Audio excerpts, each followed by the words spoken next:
तो देखो, यदि हम लोग सिंगापुर की ज्योग्राफी के बारे में बात करेंगे तो ये मलेशिया के नीचे एक छोटा सा कंट्री है और सिंगापुर एक ऐसा कंट्री है जहाँ पर कोई भी स्टेट नहीं है, बल्कि इसमें छोटे छोटे सिटीज़ है जिसको अलग अलग रीजन में डिवाइड किया गया है। तो यदि हम लोग बात करेंगे सिंगापुर की एरिया के बारे में तो लगभग टोटल 719 स्क्वायर किलोमीटर की है और इसके आजू बाजू में मलेशिया और इंडोनेशिया है। और यदि हम लोग सिंगापुर की लोकेशन के बारे में बात करेंगे तो बाजू में आप देख रहे होंगे कि एक मलाक्का स्ट्रेट है और ये जो मलाक्का स्ट्रेट है ये काफ़ी ज़्यादा इंपॉर्टेंट रोल निभाता है सिंगापुर की हिस्ट्री में। तो स्ट्रेट हमें उसे कहते हैं जब एक नैरो पास रहता है एक समंदर के बीच में दो जगह को कनेक्ट करने के लिए, उसे स्ट्रेट कहते हैं। और ये जो मलाक्का स्ट्रेट है वो सिंगापुर की जो हिस्ट्री है उसमें काफ़ी ज़्यादा एक प्रमुख भूमिका निभाता है। तो यदि हम लोग हिस्ट्री में जाएंगे तो एक राजा थे जिनका नाम था राजकुमार संगनीला। तो वो क्या करते हैं कि घूमते घूमते एक आइलैंड को देखते हैं और उसके बाद उस आइलैंड में जाते हैं और आइलैंड का जो नाम रहता है उस टाइम पे तामसेक रहता है। तो आइलैंड जाने के बाद वो एक जानवर को देखते हैं और ऐसा जानवर वो कभी नहीं देखे थे। तब जो लोगों को राजा ने पूछते हैं कि ये क्या चीज़ है, तब लोग बताते हैं कि एक सिंह नाम का एक जानवर है, वो उसी तरह का जानवर दिखाई देता है। और उसके बाद क्या होता है कि जो राजा रहते हैं वो इस जगह का नाम सिंहपुरा उस जानवर के नाम पे रख देते हैं। बाद में जाके ये जो नाम है सिंहपुरा से सिंगापुर हो जाता है। तो यदि हम लोग यहाँ पे रहने वाले लोगों के बारे में बात करेंगे तो यहाँ पे लगभग 5 ऐसे मेजर रिलीजन वाले लोग रहते हैं। और इसके अलावा यदि हम लोग एथनिक कंपोजिशन के बारे में बात करेंगे तो चाइनीज़ है 74.5%, मलायाज है 13.5% और इंडियंस है 9% और बाकी के जो 3% लोग रहते हैं। तो यदि हम लोग फिर से हिस्ट्री में जाएंगे तो ये सिंगापुर को हमेशा एक ट्रेडिंग आउटपोस्ट के हिसाब से यूज किया गया है और अलग अलग टाइम पे यहाँ पे अलग अलग राजत्व किए हैं। लेकिन यदि हम लोग 1819 में आएंगे तो ब्रिटिश ईस्ट इंडिया कंपनी की जो थॉमस राफेल्स थे वो इस सिंगापुर में जाते हैं और जाने के बाद वहाँ पे जो जोहर के जो सुल्तान रहते हैं उनसे ये जो सिंगापुर को वो खरीद लेते हैं। तो थॉमस राफेल्स क्या करते हैं कि बहुत ज़्यादा पैसा कमाने के लिए वो क्या करते हैं कि ये जो सिंगापुर रहता है यहाँ पे बहुत सारा पोर्ट बनाते हैं और इस जो पोर्ट बनाते हैं उस पोर्ट को वो फ्री कर देते हैं, यानी कि जो भी जहाज यहाँ पर आएगा वो उसको पैसा नहीं देना पड़ेगा। और इसके अलावा यहाँ पे जो ज़्यादातर जहाज आते थे रिफ्यूलिंग करने के लिए ज़्यादातर इस पोर्ट को इस्तेमाल करते थे। लेकिन यहाँ तक सब कुछ सही थी, लेकिन दिक्कत तब आता है जब यहाँ पर जो लोग ट्रेडिंग करने के लिए आते थे वो लोग यहाँ पे कुछ लोग रह जाते थे या फिर यहाँ पर कुछ लोग जो थे वो काम करते थे।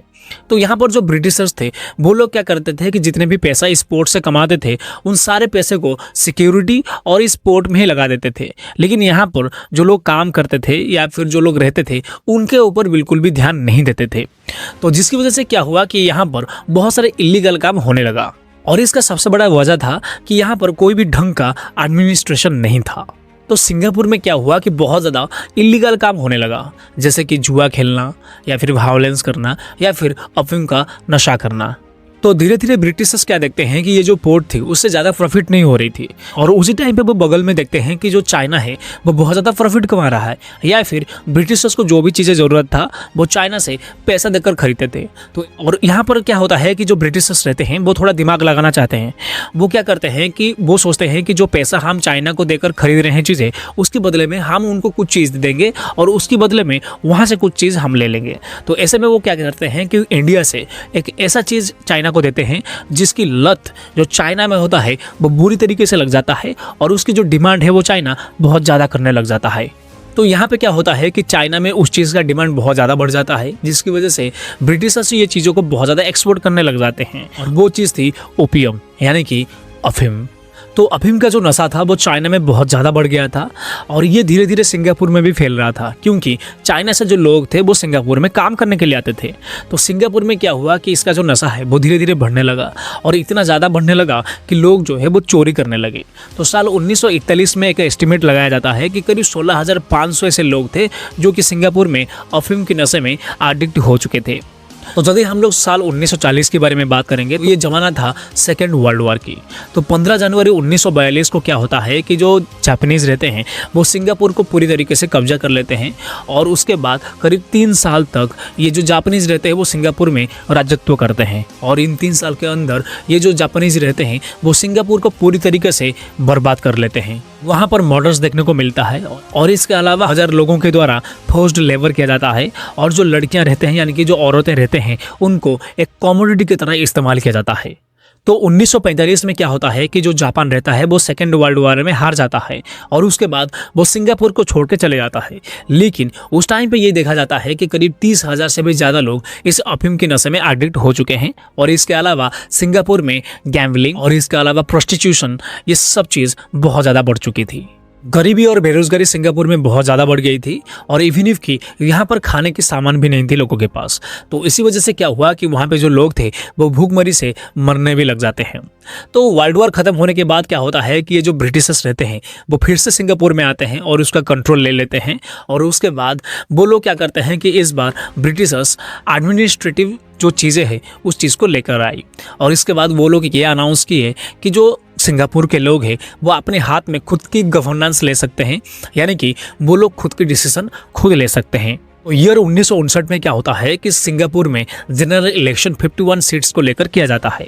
और ली क्वान यू जो कि पीपुल एक्शन पार्टी से 43 सीट्स में इस इलेक्शन को जीत लेते हैं और ये वही आदमी थे जो सिंगापुर को पूरी तरीके से इसके बाद बदल लेते हैं, जिसकी वजह से इन्हें सिंगापुर में फाउंडिंग फादर ऑफ नेशन के तौर पर माना जाता है। जब ली सिंगापुर के पीएम बनते हैं तब उनके सामने कई सारे प्रॉब्लम्स आता है, जैसे कि जो सिंगापुर की बॉर्डर सिक्योरिटी को लेकर, उसके अलावा गरीबी को लेकर और उसके अलावा जो सबसे बड़ी प्रॉब्लम थी वो थी अफीम की नशा को लेकर। सिंगापुर में जो लोग रहते थे वो अपनी कम्युनिटी के साथ रहते थे, इसके अलावा उन्हें नेशन के हिसाब से कोई मतलब नहीं था। तो जो ली थे वो वही चीज़ को प्रॉब्लम देखते हैं और इस चीज़ को सॉल्व करने के लिए वो चाहते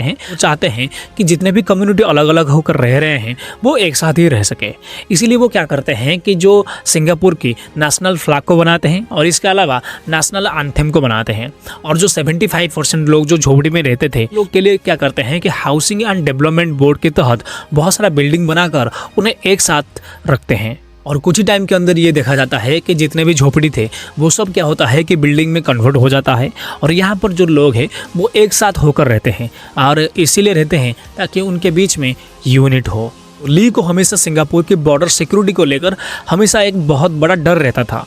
इसीलिए वो क्या चाहते थे कि जो मलेशिया है उसके साथ वो जुड़ जाए, इसलिए ताकि उनको जो बॉर्डर सिक्योरिटी जो टेंशन है वो खत्म हो जाएगा। और ऐसा ही होता है 1963 में जो सिंगापुर रहता है वो मलेशिया के साथ मर्ज होता है। लेकिन यहाँ पर एक ट्विस्ट भी आ जाता है। तो मलेशिया में जब जनरल इलेक्शन होना स्टार्ट होता है तो उस टाइम पर ये जो ली थे वो सेंट्रल इलेक्शन में खड़ा होना चाहते हैं और ये चीज़ जो मलेशिया की गवर्नमेंट थी उसको बिल्कुल भी पसंद नहीं थी।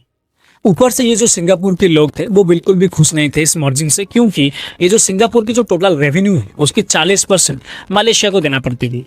और यदि हम लोग पॉपुलेशन के बारे में बात करेंगे तो जो मलेशिया में सिंगापुर की टोटल पॉपुलेशन सिर्फ 17%। तो 1964 में क्या होता है कि यहाँ पर एक दंगा होता है और उसके बाद 1965 में जो मलेशिया रहता है वो खुद को ये जो सिंगापुर रहता है उसे अलग कर देता है और इसे एक इंडिपेंडेंट कंट्री बना देता है। 1967 में क्या होता है कि ये जो ब्रिटिशर्स रहते हैं वो देखते हैं कि सिंगापुर से उन्हें काफ़ी ज़्यादा प्रॉफिट नहीं हो रहा है, तो उसकी वजह से क्या करते हैं कि वो सोचते हैं कि सिंगापुर को छोड़कर वो चले जाएंगे। लेकिन यहाँ पर प्रॉब्लम ये आएगा कि यदि ब्रिटिशर्स सिंगापुर को छोड़कर चले जाते हैं तो सिंगापुर में जो बेरोजगारी है वो बढ़ जाएगी और इसके अलावा जो बॉर्डर सिक्योरिटी फोर्स थी उसमें प्रॉब्लम आएगी। तो इस चीज़ को देखकर ली क्या करते हैं कि वो उस ब्रिटिशर्स के पास जाते हैं और उन्हें रिक्वेस्ट करते हैं कि सिंगापुर को छोड़कर ना जाने के लिए। लेकिन ब्रिटिशर्स क्या करते हैं कि उनकी बातों को थोड़ा सा सुनते हैं और 1967 में जो लोग छोड़कर जाना चाहते थे उस चीज़ को वो पोस्टपोन करके 1971 में कर देते हैं। उसके बाद क्या होता है कि ये जो ली रहते हैं जो साउथ ईस्ट कंट्रीज रहते हैं उनके साथ बातचीत करते हैं और एशियन यानी कि association of south east Asian Nations को बनाते हैं, जिसमें सिंगापुर के साथ साथ मलेशिया, इंडोनेशिया, फिलीपींस और थाईलैंड को जोड़ देते हैं। और वो इसीलिए ये करते हैं ताकि जो प्रॉब्लम के टाइम पे ये एक दूसरे को वो लोग हेल्प कर सके और इसके अलावा इनके बीच में शांति बजा रहे। तो नेक्स्ट स्टेप में वो क्या करते हैं कि 1968 में जूरोंग टाउन कॉर्पोरेशन नाम की एक इंडस्ट्रियल एरिया बनाते हैं, जहाँ पे ली क्या सोचते हैं कि जो बाहर की कंपनी है वो यहाँ पर आएंगे और अपने प्लांट को सेटअप करेंगे। लेकिन यहाँ पर सवाल ये आता है कि जो बाहर की कंपनी है वो यहाँ पर आके अपने प्लांट को क्यों बनाएंगे। तो इस चीज़ को प्रॉब्लम को सॉल्व करने के लिए ली क्या करते हैं कि जो कंपनी रहते हैं उन्हें काफ़ी ज़्यादा ऑफर्स देते हैं, जैसे कि उन्हें टैक्स फ्री कर देते हैं, यानी कि उनकी ऑपरेशन और प्लांट सेटअप में कोई भी टैक्स इस कंपनी को देना नहीं पड़ेगा। तो देखते देखते क्या होता है कि 2 साल के अंदर करीब 250 से ज़्यादा कंपनी जो रहता है यहाँ पर आकर अपनी प्लांट को सेटअप करते हैं और 32,000 से भी ज़्यादा लोगों को रोज़गार देते हैं। उसके बाद ली क्या करते हैं कि एक ऑयल रिफाइनरी प्लांट को यहाँ पर सेटअप करते हैं और ऐसा सेटअप करते हैं कि ये जो तीसरी सबसे बड़ी ऑयल रिफाइनरी कंट्री बन जाता है। और 1970 होते होते जो ली रहते हैं उनकी जो सारे सपना होता है वो पूरा हो जाता है। यहाँ पर एक भी आदमी बेरोजगार नहीं होता है और जो जीडीपी है वो 13.9% तक पहुँच जाता है। 1973 में जो ली रहते हैं वो और एक स्टेप लेते हैं, जो कि ये था कि यदि कोई हाईटेक कंपनी सिंगापुर में आके अपने प्लांट को सेटअप करता है तो उसे 5 साल तक कोई भी टैक्स नहीं देना पड़ेगा। उसके बाद क्या होता है कि जो ली रहते हैं कि गेम चेंजर स्टेप लेते हैं, जिसमें क्या होता है कि देखो जब भी क्या होता है कि कोई भी कंट्री की इकोनॉमी बढ़ता है तो जो बैंक रहते हैं उनकी इंटरेस्ट भी बढ़ता है। तो बाहर के बैंक जब देखते हैं कि सिंगापुर में बैंक जो होता है वो काफ़ी ज़्यादा इंटरेस्ट उनकी बढ़ रही है तो वो लोग भी यहाँ पर आना चाहते हैं। लेकिन यहाँ पर एक प्रॉब्लम ये होता है कि जो बैंक के इंटरेस्ट रहता है उसकी 45% जो रहता है वो गवर्नमेंट को देना पड़ता था। तो ये चीज़ को प्रॉब्लम को सॉल्व करने के लिए ली क्या करते हैं कि इस चीज़ को भी हटा देते हैं। और बाद में क्या होता है कि यहाँ पर काफ़ी ज़्यादा जो बैंक रहते हैं बाहर के वो आते हैं और देखते देखते ये जो सिंगापुर रहता है वो कि इंटरनेशनल फाइनेंशियल सेंटर बन जाता है। उसके बाद एक हाई स्किल पे स्किल को लाया गया, जिसमें क्या होगा कि जिसका जितना स्किल रहेगा उसको उतना ज़्यादा पैसा मिलेगा। तो बैक टू बैक क्या होता है कि सिंगापुर तरक्की करता रहता है और देखते देखते ये सिर्फ इंडस्ट्री सेक्टर में नहीं बल्कि ट्रांसपोर्टेशन और चीज़ों में भी बढ़ने लग जाता है। बहुत सारे इंफ्रा प्रोजेक्ट्स भी बनाया जाता है और आज के टाइम पे one of the safest chiefest और ब्यूटीफुल कंट्री में ये जो सिंगापुर होता है उसे गिना जाता है। और वर्ल्ड की जो बेस्ट एयरपोर्ट है वो इन्हीं के ही पास है। यहाँ पर हर 6 आदमी में एक आदमी करोड़पति है और यहाँ पर जो कानून है वो काफ़ी ज़्यादा सख्त है। तो यहाँ पर जो पीएम ली थी खुद के कुर्सी के बारे में नहीं सोचा बल्कि वो देश के बारे में सोचा। तो उनका ये मानना था कि जब देश ही नहीं बचेगा तो कुर्सी का वो क्या करेंगे।